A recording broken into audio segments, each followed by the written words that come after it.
खैरियत से होंगे और मैं भी बिल्कुल ठीक हूँ। सो आज I have got some homework, बहुत सारा होमवर्क मिला है।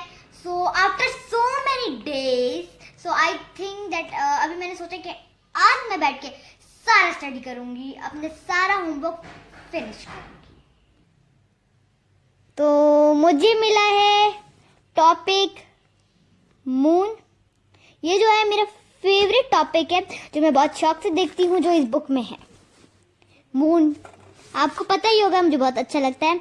Are you lonely moon, you giant white balloon, you have no water, wind or air, no wonder nothing lives up there, your soil is only rock and glass, even your light is not your own, instead it's from the sun that shone, your gravity is weak, I hear you really have no atmosphere, but don't be sad moon, please don't cry, for I still love you in the sky. I also love moon, ये मेरा favorite है। moon बहुत प्यारा होता है।